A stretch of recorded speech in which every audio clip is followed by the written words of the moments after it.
Hey guys, welcome to my channel. Thanks for your patience. My Friday live was very short. I was in the middle of driving my brother and I tried starting it a couple times. There was a 4 second clip and then there's a 2 minute clip of me sideways. I'm just going to leave it on there. If you guys saw it, give me a like, share, and subscribe. So, what does it mean to be a mediator? What is mediation? Um, Mediating conflicts in the body. That's what a mediator does, is mediates conflicts in the body. Um, the body gets overly conflicted, it grows cancerous, uh, means that we're not grounded in the present.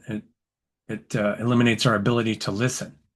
So if we're not listening very well, then our memory kind of gets messed up as far as what we're hearing and what's going on around us.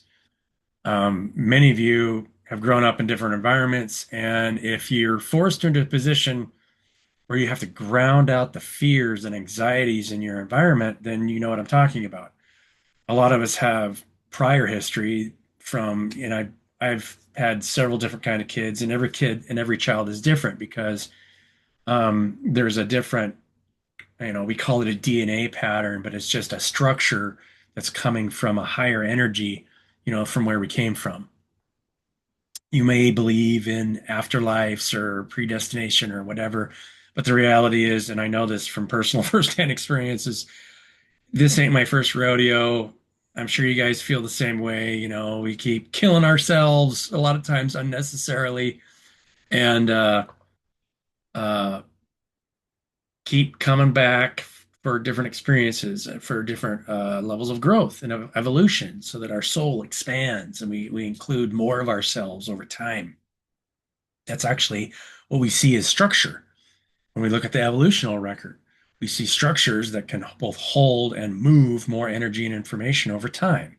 So that's a really good indicator that the same thing's happening non-physically. Our soul, our capacity as energetic beings is growing. So the more we're able to listen and ground out conflict, that's how we expand because we're no longer conflicted. We're pulling more of ourselves toward one another. And this shows up, as the antibodies in the body. And then as individuals, it shows up as people who are naturally grounding out fear and anxiety in their environment. So, or past traumas that are associated with fear and negative attachments in our environment. As a mediator, if you're source, and you are source, right, you're creating this vessel to access more of the field, then um, you can't really be destroyed. So the agenda, there really is no agenda. You really can't have an agenda as a pure mediator type person. Um, all you're doing is trying to ground out negative attachments. I've done my best, when everybody I meet in the business community or anywhere else or in community, what can we do together? And how can we make it more enjoyable together? Our time spent together is always better. And this is how our relationships really grow is if A, we accept each other no matter what kind of fear or anxiety we have or not have, um, any kind of negative attachments we may or may not have, and just listen to one another to create something productive. And the more grounded and present we are, the more powerful the things that we create together because we're no longer trying to tie ourselves to something in the past or afraid of what we might lose or what we might not get in the future. Because all it is something exterior. We are source.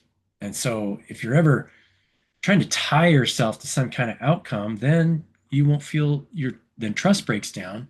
People don't work together as well. They have a tendency to just sell each other stuff because they want to hand off their risk onto the person they're talking to. And so they have an agenda to put some kind of physical thing, where it's money, whatever, in their own pocket versus just co-creating with the person that we're with. And so that's why we see co-creation break down and it grows into different types of parasitic forms. This happens within business models. hierarchical structures that kind of feed off of each other energetically, and then just that pull to try and make more money externally creates different agendas within that machine of people trying to coerce one another into certain positions. A mediator can't do that. If you're mediating something, you don't care where you land in the bigger picture because it really doesn't matter. If you're source and you're creating your own state of being, this is independent of anything around you, then what difference does it make to me or somebody else if, you know, people are trying to do something or the other?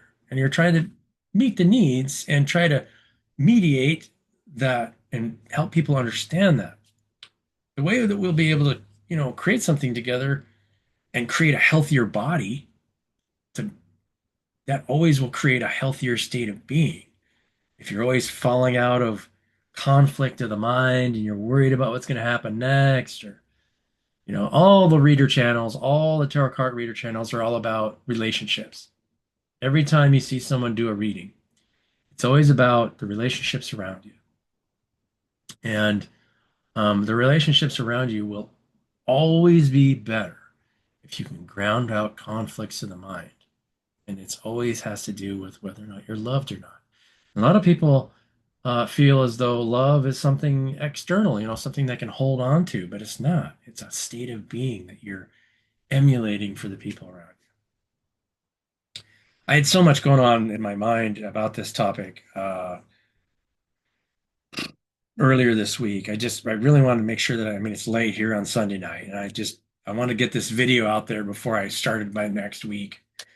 And yeah, I hope this makes sense to you guys.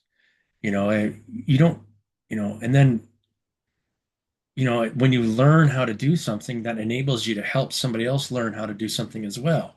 And if you try and make it a profitable thing, then you're actually creating a conflict with the person you're trying to teach. Much better. This is something that your friendly neighborhood spiritual advisor will always tell you. Don't expect anything in return. Just give your help freely and you will be rewarded. I can tell you from personal firsthand experience that will be the case. People remember when somebody went out of their way to help one another and they didn't have any agenda. It's like just ask, if you ask for help and somebody, is willing to go out of their way to help you, the best thing is just to build something together.